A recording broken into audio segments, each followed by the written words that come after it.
Chavara സ്വദേശിയായിട്ടുള്ള Venu Thiruvananthapuram medical കോളേജിൽ വെച്ച് ചികിത്സ കിട്ടാതെ മരിച്ചിട്ട് ഏതാണ്ട് 2 മാസം പിന്നിടുന്നു. ആ സമയത്താണ് ആരോഗ്യവകുപ്പിൻ്റെ ഒരു റിപ്പോർട്ട് പുറത്തു വന്നിരിക്കുന്നത്. ആ റിപ്പോർട്ടിൽ വേണുവിന് ചികിത്സ കിട്ടിയില്ല എന്നുള്ള കണ്ടെത്തലുണ്ട്. പക്ഷേ ചികിത്സ നൽകാത്ത ജീവനക്കാർക്കെതിരെ യാതൊരു നടപടിയും ആ റിപ്പോർട്ടിൽ ശുപാർശ ചെയ്യുന്നില്ല.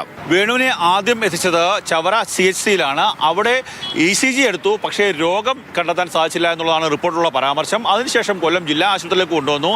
അവിടെ കൃത്യമായ രോഗനിർണയം നടത്തിയിരുന്നുവെങ്കിൽ വേണുവിന് ജീവൻ രക്ഷിക്കാൻ സാധിക്കുമായിരുന്നു എന്നുള്ള ഒരു കണ്ടെത്തൽ കൂടി ആ റിപ്പോർട്ടിലുണ്ട്. കൃത്യമായിട്ടുള്ള ഒരു ചികിത്സ കൊല്ലം ജില്ലാ ആശുപത്രിയിൽ നിന്ന് ലഭിച്ചില്ല എന്നുള്ള കണ്ടെത്തലാണ് റിപ്പോർട്ടിലുള്ളത്.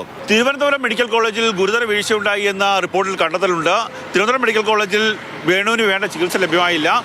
നെഞ്ചുവേദനയുമായി എത്തിയ വേണുവിനെ ജനറൽ വാർഡിലേക്കാണ് മാറ്റിയത്. കാർഡിയോളജി ICUയിലേക്ക് മാറ്റേണ്ട പേഷ്യൻ്റ് ആയിരുന്നു. എന്നാൽ കാർഡിയോളജി വാർഡിലേക്ക് പോലും മാറ്റാൻ ആദ്യം തയ്യാറായില്ല. അവിടെ ചികിത്സാ പിഴവുണ്ടായി. അവിടുത്തെ ജീവനക്കാർ വേണുവിൻ്റെ ഒപ്പം എത്തിയ കൂട്ടിരിപ്പിനെത്തിയ ആ വേണുവിൻ്റെ ഭാര്യയെ സഹായിക്കാൻ പോലും തയ്യാറായില്ല. ഒരു കമ്മ്യൂണിക്കേഷൻ ഗ്യാപ്പ് അവിടെ ഉണ്ടായി എന്നുള്ള ഒരു കണ്ടെത്തലാണ് ആ റിപ്പോർട്ടിലുള്ളത്. ഭാഗികമായിട്ട് അവർ സമ്മതിച്ചു, അവരുടെ ഭാഗത്തു നിന്ന് ഒരു പിഴവുണ്ട് എന്ന് സമ്മതിച്ചു. കൂടുതലും നമ്മളുടെ ഭാഗത്ത്, അതായത് നമ്മൾ പേഷ്യൻറ്റിനെ കറക്റ്റ് സമയത്ത് എത്തിച്ചില്ല, എല്ലാ കാലത്തും ഡിലേ സംഭവിച്ചു, കൊല്ലത്ത് കൊണ്ടുപോയി അവിടെയും അവർ കറക്റ്റായിട്ട് ഒന്നും ചെയ്തിട്ടില്ല എന്നൊക്കെയാണ് അതിനകത്ത്. പിന്നെ കമ്മ്യൂണിക്കേഷൻ ഗ്യാപ്പ്. തിരുവനന്തപുരം മെഡിക്കൽ കോളേജിലെത്തുന്ന രോഗികളോടും കൂട്ടിരിപ്പുകാരോടും ഏത് തരത്തിൽ പെരുമാറണം എന്ന് ജീവനക്കാരെ പഠിപ്പിക്കണം, അവർക്ക് വേണ്ട ക്ലാസുകൾ നൽകണം.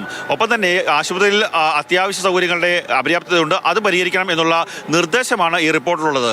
പകരം ഇവിടെ ചികിത്സ ലഭ്യമാകാത്ത ജീവനക്കാർക്കെതിരെ, ഡോക്ടർമാർക്കെതിരെ ഒരു നടപടിയും ശുപാർശ ചെയ്യുന്നില്ല. ഈ റിപ്പോർട്ട് ഇപ്പോൾ ആരോഗ്യവകുപ്പിന്റെ കൈവശമുണ്ട്, ആരോഗ്യമന്ത്രിയുടെ കൈവശമുണ്ട്. ഈ റിപ്പോർട്ടിന്മേൽ എന്ത് നടപടിയായിരിക്കും ആരോഗ്യവകുപ്പ് സ്വീകരിക്കുക, ആരോഗ്യമന്ത്രി സ്വീകരിക്കുക? ക്യാമറമാൻ ഷാനാസ് പരിദിനൊപ്പം കണ്ണൻ നായർ, മാതൃഭൂമി ന്യൂസ്, കൊല്ലം.